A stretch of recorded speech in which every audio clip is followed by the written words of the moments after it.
Hey everyone, Sam here, and today's discussion is on long-term travel abroad. To help me with this, I decided to give my good friend Babaji a call on Instagram and ask him a few questions as he's currently on a journey himself. So, let me put my headphones in here and then we'll give him a call on IG or Instagram. Hey Sam, what's up? Not much, Babaji. It's great to talk to you today. Yeah, it's good to talk to you, man. If you could, Babaji, tell everybody a little bit about the journey you're on. Yeah, no problem. I've been enjoying myself here in Cambodia. Been traveling for close to 6 months now. 6 months is a long time. Yeah, traveling that long isn't for everybody, but it certainly offers a lot of rich experiences if you give it a shot.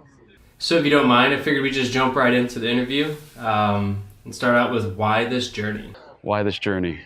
I decided to travel to Southeast Asia for a year and beyond because, first of all, it was one of the farthest places I could go from Texas. Asia, Southeast Asia, has always seemed like a mysterious place to me.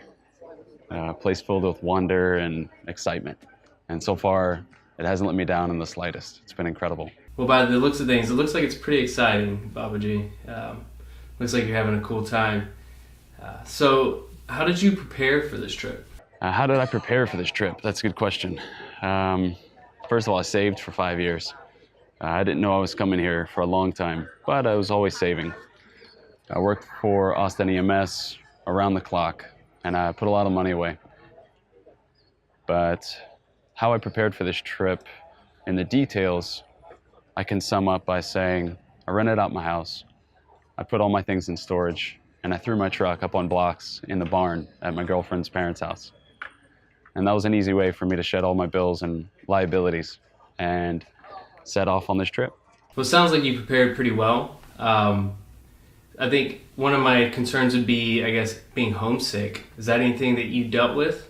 Don't really get homesick very much. My parents split when I was a kid, and I was always traveling back and forth between homes, so I don't really have attachment to places. I do miss people a lot, though. A few weeks ago, my friend committed suicide, and I wasn't able to be there for him. And I wasn't able to be there with the family and friends I grew up with, so that was really hard. I channeled all my energy into being creative. I created a video and dedicated it to him, so that was important. I was able to contribute to his legacy that way, from so far away. But otherwise, no, not homesick. You know, Babaji, I'm sorry to hear that about your friend, but I'm glad that you were able to still be a part of his legacy and create that video. I'm sure that meant a lot to the rest of his friends and family as well. And hopefully they got a chance to see that. So my next question has to do with the packing list. What would be the top 5 items that you pack? My 5-item packing list, geez, that's gonna be tough. I'll do a very in-detail post about everything I put in each one of my 3 bags, but if I have to narrow it down to 5, you're not gonna believe it. First and foremost is a Leatherman knife. Gotta have a multi-purpose knife with some kind of pliers, knife, screwdriver. Let's see, I wrote this down because I always forget. It changes every day. Sunscreen. You'll never believe how expensive sunscreen is here. For 50 milliliters, you'll pay $10, $12. So we had a friend travel here from Texas, and she brought with her 2 jumbo-sized bottles of sunscreen for us, and we saved probably $50. So pack your sunscreen. Let's see. Oh, this seems like a given. Number 3, good lightweight shoes. I've had 1 pair of shoes for this trip for 6 months, and they haven't failed me once. They dry really fast. They're New Balance. I really recommend them. Number 4, super weird, really makes everything convenient. A 6-foot charging cable, right? Yeah, why?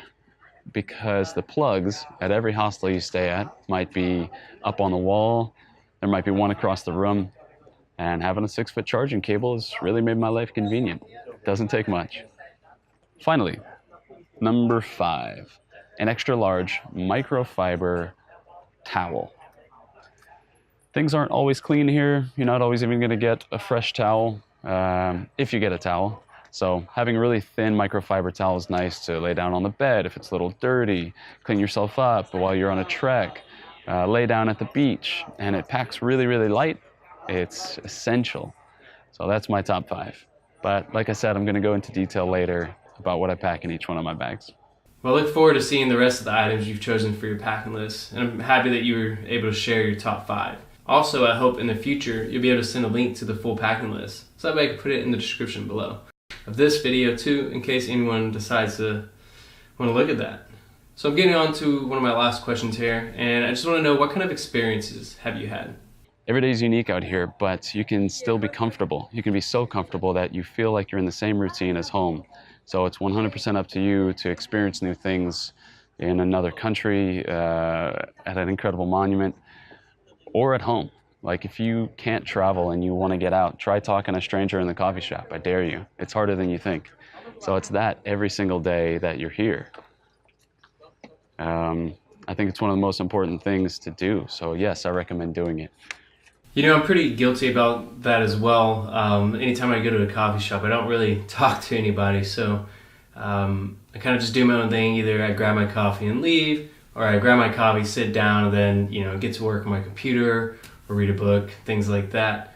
But I think next time I'm going to take you up on that offer, and try to just say hi to somebody, or hopefully a couple people, and maybe have a conversation or two and see where it leads. Maybe I can interview them in the future. So is there anything else that you would like to share with someone that may be thinking of taking like a long-term trip abroad? Right. Any advice to somebody that is thinking about setting off on a journey like this? Do it. Don't wait. If you can, do it now. If you can't, if you have bills, pay them off. If you have kids, bring them. Whatever. Get out here.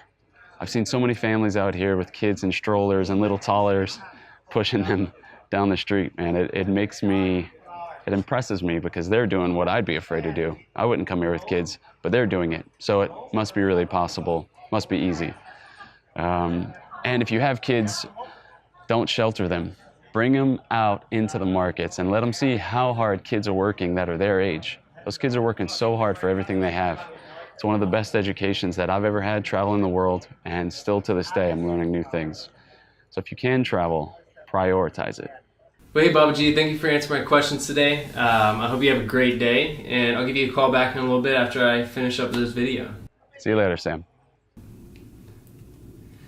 Well, hey guys, I hope you liked today's discussion on long-term travel abroad, and I hope you enjoyed the format. Seeing that Babaji is on the other side of the world, it was a little bit difficult to make this happen, but we still made it happen, and I'm happy that I was able to share everything with you.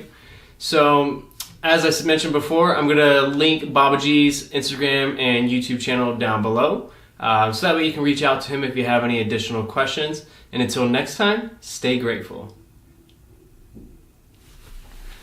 Cut, that's a wrap.